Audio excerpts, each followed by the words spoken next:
দল সাজানোর কৌশলগত ভুলের কারণ জিম্বাবুয়ের বিপক্ষে বাংলাদেশের পরপর 2 ম্যাচের সিরিজ খোয়ানোর অন্যতম কারণ। আরও কারণ আছে, প্লেয়ারদের পারফরমেন্স তো আছেই।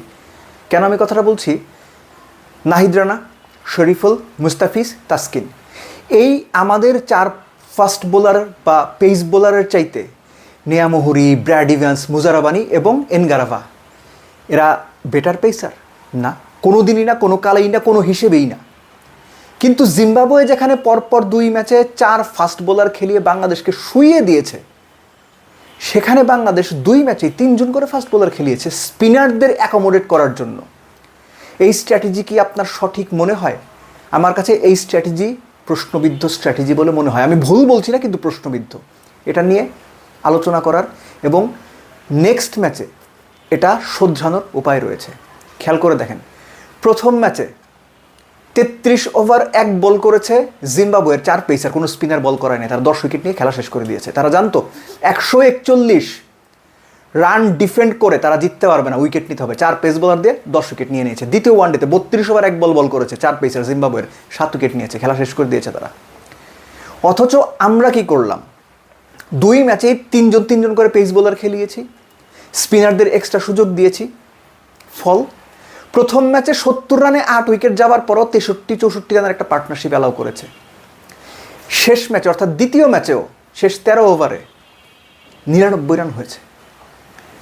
এই যে স্ট্র্যাটেজিক্যাল কিংবা কৌশলগত ভুল, স্পিনারদের জায়গা করে দিতে গিয়ে বাংলাদেশ ম্যাচের মূল কৌশল থেকে দূরে চলে যাচ্ছে।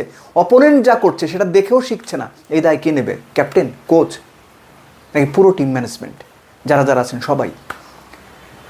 এই বিষয়টা খুবই প্রশ্নবিদ্ধ আমার কাছে। এই বিষয়টা খুবই অবাক করার মতো ইন্টারেস্টিং তো বটেই। যেখানে আমাদের রিসোর্স হিসেবে দুর্দান্ত 4 জন ফাস্ট বোলার রয়েছে, আমরা সেটা ব্যবহার করতে পারছি না, প্রপার ফায়দাটা নিতে পারছি না। জিম্বাবুয়ে খেয়াল করে দেখেন, 2 জন ডানহাতি ফাস্ট বোলার খেলাচ্ছে, 2 জন বাঁ হাতি ফাস্ট বোলার খেলাচ্ছে। এক্স্যাক্টলি সেম জিনিস বাংলাদেশের রয়েছে। মুস্তাফিজ শরীফুল বাঁ হাতি, তাসকিন নাহিদ রানা ডান হাতি। তাহলে কেন আমরা এই স্ট্র্যাটেজিতে যাচ্ছি?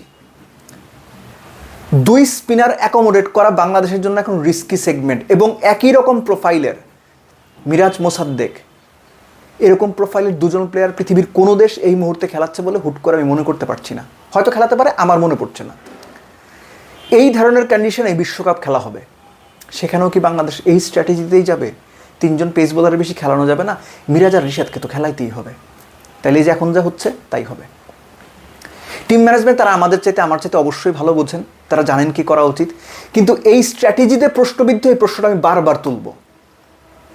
কেননা জিম্বাবুয়ের মতো দল তাদের মাঝারি মানের ফাস্ট বোলার ব্যবহার করে বাংলাদেশের ব্যাটারদের 2 ম্যাচে 17 উইকেট নিয়ে শুইয়ে দিতে পারে। আর জিম্বাবুয়ের যাতে বেটার ফাস্ট বোলিং অপশনস থাকা সত্ত্বেও বাংলাদেশ ওয়েটিং গেম খেলে। 80 রানে 7 উইকেট যাওয়ার পর 63 রানের পার্টনারশিপ অ্যালাউ করে, খেলি আস্তে আস্তে মামাবাড়ির আবদার মনে করে। ঠিক একইভাবে দ্বিতীয় ম্যাচেও শেষ 13 ওভার 12 ওভারে 99 রান অ্যালাউ করে। কেন? পেসারদের যে খেলা শেষ করে দেওয়া যেত না? একটু বেশি প্রোঅ্যাক্টিভ হওয়া যেত না? হয়নি। এই ভয় কেন? এই যে ভয় নিয়ে কৌশল সাজানো, সেই কৌশল অনুযায়ী খেলে মুখ থুবড়ে পড়া দলকে হারের মুখে নিয়ে যাও, ম্যাচ হারা, সিরিজ হারা জিম্বাবুয়ের সাথে, এটা ভালো কাজ না। যে দলটা পরপর 4টা সিরিজ, অস্ট্রেলিয়া, নিউজিল্যান্ড, পাকিস্তান এবং ওয়েস্ট ইন্ডিজ হোম সিরিজ জিতেছে। বাংলাদেশের সবশেষ 4টা অ্যাওয়ে সিরিজ বাংলাদেশ হেরেছে। আফগানিস্তানের সঙ্গে 2টা হেরেছে, নিউজিল্যান্ডের সঙ্গে হেরেছে, ওয়েস্ট ইন্ডিজের সঙ্গে হেরেছে, শ্রীলঙ্কার সঙ্গে হেরেছে, ঠিক আছে। কিন্তু জিম্বাবুয়ের এগেনস্টে গিয়েও এভাবে সিরিজ হারতে হবে, এটা দেখাটা দৃষ্টিকটু। এটা বাংলাদেশ টিমের ভবিষ্যৎ সম্পর্কে অর্থাৎ বিশ্বকাপ সম্পর্কে একটা প্রশ্ন ছুড়ে দেয়। ঘরের মাঠে আপনি ভালো করছেন, ঠিক আছে, সবাই স্বীকার করছে, কিন্তু বিদেশে গিয়ে এইরকম কৌশলগত ভুলের কারণে যদি আপনি সিরিজ হারেন, ম্যাচ হারেন, সেটা অবশ্যই প্রশ্নের জন্ম দেবে এবং প্রশ্নের তীর অবশ্যই কোচ অধিনায়কের দিকেই সবার আগে যাবে।